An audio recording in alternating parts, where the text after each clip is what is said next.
Hi, folks. Welcome to Crisco's Corner. Unfiltered commentary. Not your truth, the real truth. Please like, share, and subscribe. And as always, thank you for your support.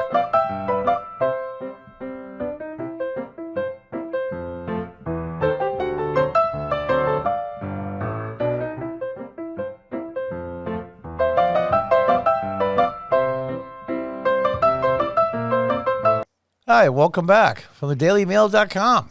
Maxine Waters tells Minnesota BLM protesters to get more confrontational one day after violent anti-police clashes erupted across the U.S. And it goes on to say what Maxine Waters said. I'm not happy that we talked about police reform for so long, Waters said. We're looking for a guilty verdict, she added in regards to Derek Chauvin's trial. If we don't, we cannot walk away. And she pushed for them to get more and more and more confrontational. Now, granted, remind you now, she crossed state lines to make a speech to provoke confrontation. We got to stay on the street, Waters recorded, saying that protesters needed to get more confrontational and they should ignore the curfew in place. So she's asked them to break a local law. Can you imagine if Donald Trump did that? There'd be hell to pay. Of course, you'll get away with it, some people said. One person accuses Waters of stirring up people again for a cause to violence, and it goes on. And that's not really why I wanted to show this. I don't want to show her anymore.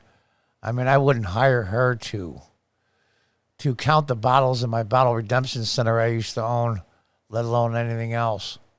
But the thing of it is, I want to talk about, I saw Timcast tonight, or I should say Timcast IRL. He has a nightly show from 8 till 10. And he said something that stuck with me, and I agree 100%. 100%.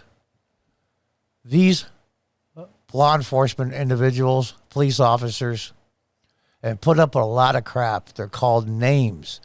They're just treated horribly. And yet, they go out there every day. They do their jobs trying to protect people the best they can. There's hundreds of thousands of interactions with police officers in the course of a month. Every once in a while, something bad happens. But this is not what this is about. There was an individual shot and killed right by there by Brooklyn Heights. And BLM was out to protest, shot and killed by police.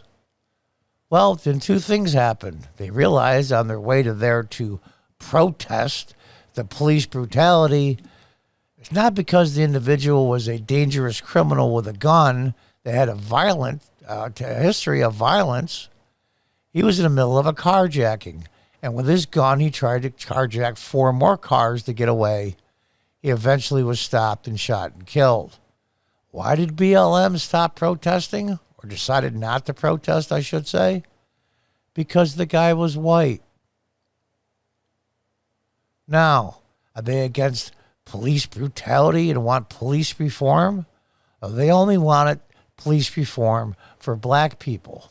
And that in itself is racist by definition.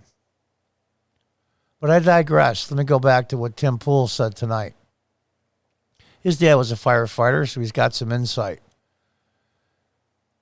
These elected officials in these cities, chosen by the people, I might add, in those cities, have been letting this rioting and this looting and this pillaging go basically unchecked for 1 year.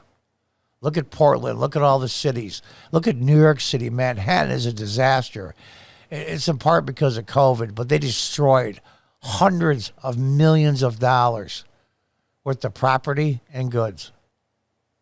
I did a facetious episode a couple of days ago on Target in Minneapolis having a everything is free sale.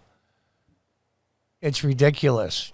And these local district attorneys have been cutting loose these people. They're highly funded by huge progressive organizations, and they won their elections. So here's my point. These people in these cities have picked these progressive and leftists as their representatives. They're allowing them, and they know they let them go. The mayor of Portland got reelected, for Pete's sake. It comes to a point where you reap what you sow. So Tim had mentioned, Tim Pool, and I agree, all law enforcement in these major cities that treat their police like crap, defund them, don't give them the tools to do their job, and then when they do protect people, they're browbeaten and called names by local elected officials, city council members. I used to be one here in upstate New York, and I know. I worked on 8 budgets with police. Worked with the police all the time when I was a council member. Got endorsed by them a year and a half ago in an election. It cost me the election, but I would do it again because it's the right thing to do. All the police and the firefighters as well, these people get arrested for property destruction and even assault. Let go. With a bail fund put together by progressives and leftists. And if you remember last year, our current Vice President, Kamala Harris, encouraged people to give to these funds to get bail money to let these people go. And then when they get released, the DA drops the charges. The progressive district attorneys that these people in these cities voted for. I remember a while back when John McCain was alive, rest his soul, he got a little to do with Barack Obama. And President Obama turned him and says, John, elections have consequences. And you know what? One of the few things he said that I agree with. Now comes the consequence. All police, all firefighters in these major cities that have been treated badly and horrendously for a long time, especially the last year and a half, say, F it. As of today, I give my 2 weeks notice, and the entire force just walks away. You'll say, John, well, there's some decent people in these major cities that don't go along with this, that didn't vote for these progressive district attorneys, mayors, and city councils. They're innocent people. Technically, yeah, you're right. But all this time, they've said and done nothing. Nothing. Actions have consequences. That's true. But inaction also has consequences. These people should have got the hell out of the cities they were in. I know it's tough. I just sold my business. I really didn't want to, but I had to. And it hurt me financially pretty badly because I would not stay silent. I am no martyr. I am no victim. I am no hero by any means. I'm not a victim because I won't allow myself to be one to these progressive monsters that are out there. I won't do it. I've been very, very candid and open with how I feel on local radio as well as to my customers. And it's cost me. Well, you know what? Then that's the way it goes. These people said and did nothing. They didn't organize. They didn't walk around with signs. We support the police. As these people were throwing firebombs at federal buildings, at police stations, burning police stations literally down to the ground, while these people were being released. And then the next day starting another fire. And the firefighters have to run in and try to save the building and people. And then the next week they're let out again. And the same people start the same fires over and over. And these men and women in law enforcement and the fire departments put their lives on the line every minute of every day. The people that supported them said nothing. They did nothing. Calling local radio stations, going to your city council meetings, calling city council members. They did nothing. Now it's time you reap what you sow. The ones that wanted no police, the ones that wanted to defund police, give them what they want. And then we'll see what happens. It'll be a disaster of huge proportions. But it's not law enforcement's fault. It's not the firefighters' fault. It's for these same individuals that voted for these progressive and leftist district attorneys, mayors, city councils, local officials, sheriffs. You reap what you sow. And by doing nothing, you also reap what you sow. The only thing for evil to succeed, as the saying goes, is for good people to do nothing. And most of them that disagree with this craziness have done nothing. Now the price is to be paid. You couldn't bring up the courage to do it. Okay. It's your call. Your call. Your cities are going to burn.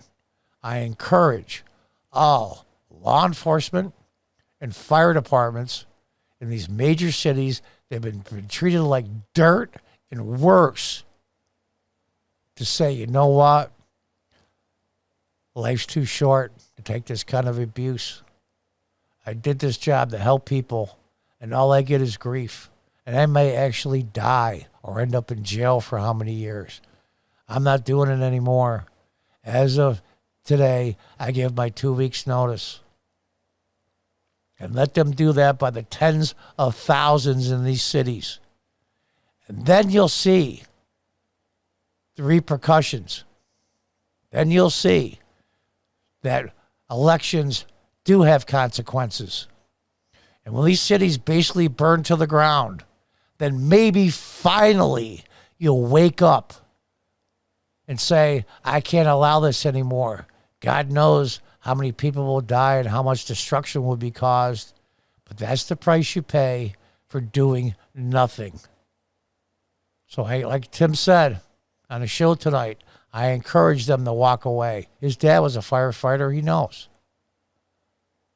Do it, guys. Do it, girls. Do it, ladies. Do it, men. Walk away. Get a job in a different municipality, a smaller police department where they treat their law enforcement with respect. Do it before you lose your life. Do it before you end up in jail. Elections do have consequences, and now we're going to see the consequences. And it's not going to be good. And until next time, folks, goodbye and good luck.